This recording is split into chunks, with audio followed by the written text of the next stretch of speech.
With the iPhone 16 Pro, the focus is on cameras and Apple Intelligence. The problem is Apple Intelligence isn't quite here yet.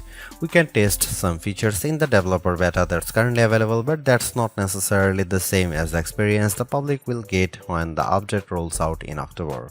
It's not unprecedented for new iPhones to launch without some marquee features, sure, and thankfully there is still plenty that the iPhone 16 Pro brings. From camera control, the fusion camera, and other video related updates to slightly bigger displays and iOS 18, the iPhone 16 Pro and Pro Max are intriguing successors, even absent the wanted intelligence features that are still to come. Arguably, the biggest change to the iPhone 16 lineup, not to mention the iPhone 16 Pro, is the introduction of camera control. This is a button on the right side of the device which has touch and pressure sensors on it to enable greater control with swipes and semi-presses. One of the things this was supposed to do was let you push slightly on the button to trigger focus, similar to what half pressing a DSLR shutter button would do. That function won't be available at launch, so I can't say if it's effective. But by the large, camera control is a very Apple approach to a feature that has been around for years. From phones by Sony and Nokia with dedicated shutter buttons to Android handsets with hardware-based double-click shortcut, the notion of quick access to your camera without having to fudge with the screen is a popular one. For good reason too. I've hated having to swipe or long press the icon on my iPhone's lock screen in the past, and even though I could set the iPhone 15 Pro section button to open the camera, it just wasn't positioned well and I'd have to give up my mute button. So, Apple isn't breaking new ground with its hardware shortcut for a frequently used app, but it does do a few things differently. With the touch sensor, you can swipe on it to tweak things like exposure, zoom levels, and tone, and the half press still works as a way to select options or go back out of menus within the camera control interface. In theory, it's a nice way to make changes in the fly. In reality, there are a few issues and they largely have to do with placement. The button sits a little further from the base of the phone than I'd like, so my fingers have to reach a bit more to press it, whether I was in landscape or portrait mode.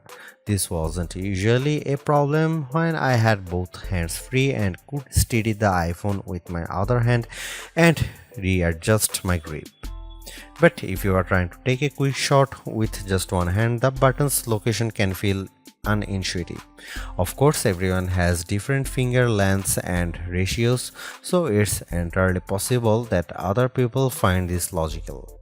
It also depends on your grip. If you are cradling the bottom of the device in your palm, it's harder to maneuver. If you are covering part of the screen and reaching out for the button head on, it's slightly easier to use camera control. Still, even for those with the strongest claws, swiping and half pressing and double half pressing on the sensor is tricky. I was only ever really able to do that if I had my thumb holding up on the bottom edge and my middle ring and little fingers steadying the right end of the phone. Maybe this is a new camera grip I just need to relearn for this button. The awkward placement is a minor gripe compared to what I found most annoying, the button's touch sensor. Not only was it difficult to swipe through different settings when holding the device with one hand, it also reacts to accidental touches and swipes. Sometimes the phone would slide down my palm and change the exposure or zoom level, completely ruining the vibe. I should point out that you can go into accessibility settings to either tweak or swipe sensitivity or turn it off altogether if it really bothers you. Honestly, if you are planning on making adjustments with camera control, it's best to have time, patience, and both hands free. In those situations, I had a lot of fun editing settings and watching them by reflected in the viewfinder in real time. I also liked zooming in and out of subjects, decomposing a shot and tweaking exposure till I liked what I saw before then pushing down to snap the picture. I especially loved this while recording video since it makes slowly zooming in or out of a subject smoother than using the on-screen slider. Even if you are not a glutton for buttons, there are still some camera updates that might intrigue you. This year's flagships sport what Apple calls a 48 megapixel fusion camera, which has a faster quad pixel sensor. This enables what the company describes as zero shutter lag, which is wording it has used repeatedly over the years.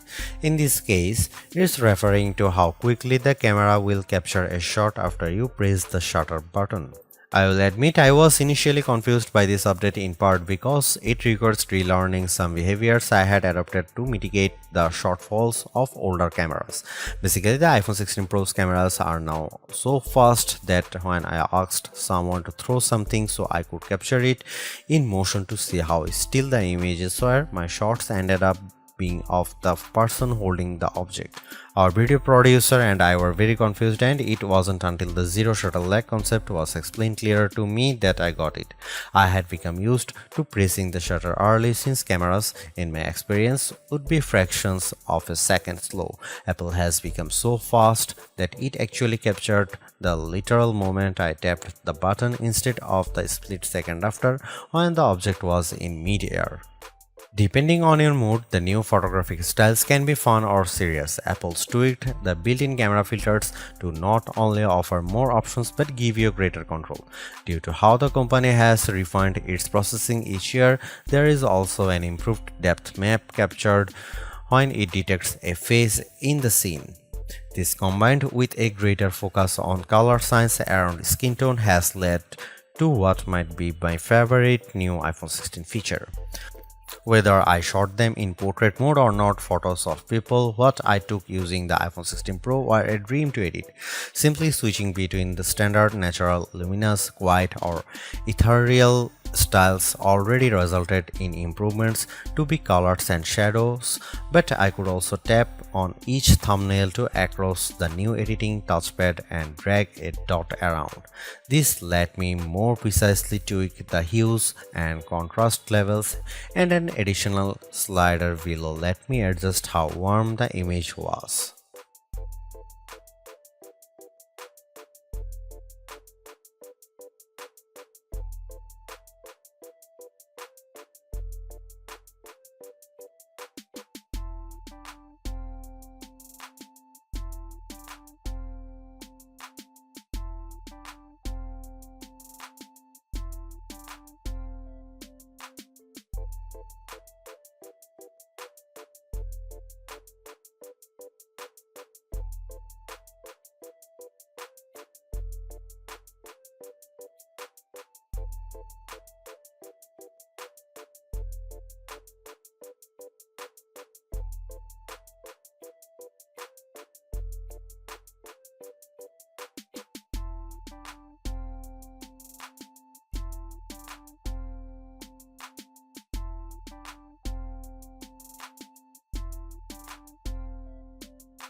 It's been about 2 months since the public beta for iOS 18 was released, and it was nice to get a taste of upcoming features like the new customizable home pages, expanded tap back reactions, and the redesigned Photos app.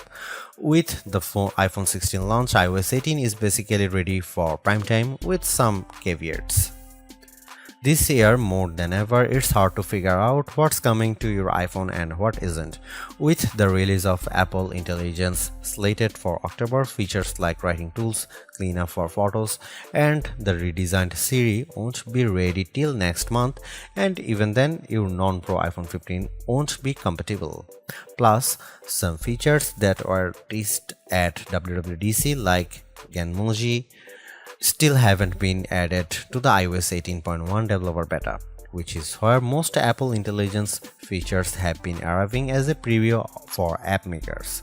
Within the iPhone 16 lineup too, there are things coming only to the Pro models like multi-layer recording in voice memos. It's confusing and can make choosing your iPhone a trickier decision, but for this review at least, the iPhone 16 Pro and Pro Max are getting everything.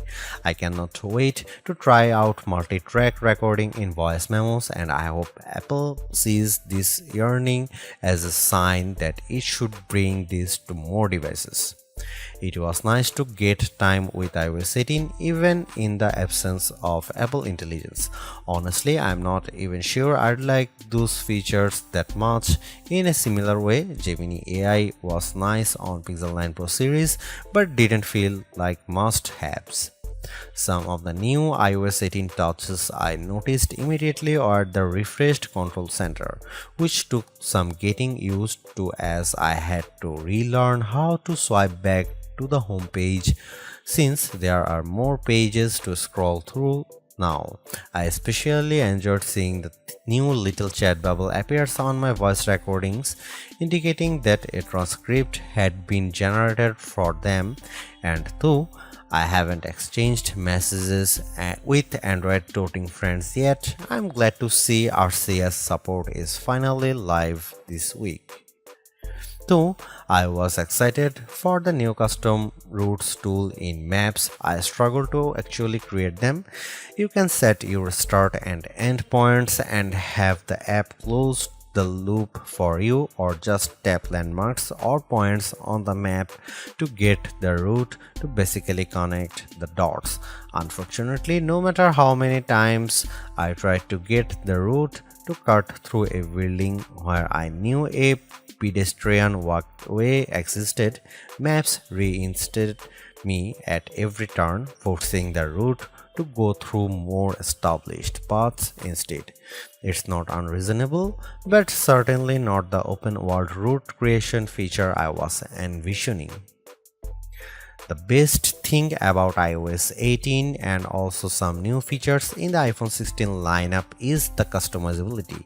I do appreciate that if you don't like something, you can usually turn it off. With the new ability to place apps outside of a rigid grid, you can now lay your home screen out just the way you like. The redesigned Photos app lets you create and pin collections so you can more easily find the pictures most important to you. And again, I'm glad Apple is giving people the option to turn off camera control altogether or adjust its sensitivity. Apple's caution is sometimes warranted, especially at a time when mistrust of AI-generated content runs rampant. The company taking its time to get Apple Intelligence right is understandable, but its deliberation doesn't always lead to winners. While I appreciate the attempt to differentiate camera control with the touch sensor for more versatility, I am not yet convinced on its usefulness. The good news is, and I cannot stress this enough, you have the option to tune it to your liking, and that's the theme I'm seeing in recent Apple features that hint at more thoughtfulness than usual. If you don't like something or if something isn't right for your needs, you can adjust or disable it. In iOS 18, you have greater control over your home screen's app layout and can pin custom collections for easier reach. In the Photos app, the action button introduced last year could have been a spectacular fail had Apple not let you still keep it as a mute switch, but it managed to give people more functionality while maintaining the status quo for those who are just as resistant to change. Change is scary, change is hard, but without change there is no progress. Apple's cautious approach is a tricky balancing act that's evident on the iPhone 16 Pro. Some new features like audio mix and custom routes in Maps delivers mixed results, otherwise like photography styles are hits.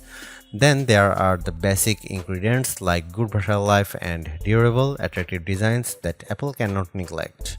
The iPhone 16 Pro's subpar battery life holds it back from beating the competition, which is stiffer than ever this year, especially from Google. Luckily for Apple, most people who have iPhones are going to stick with iPhones. It's just easier. For those already sucked into the ecosystem, the iPhone 16 Pro are worth the upgrade from a model that's at least 2 years old. If you already have an iPhone 15 Pro, For the sake of our planet and your wallet, you might prefer to hold off on upgrading, especially since this year's devices aren't that much different.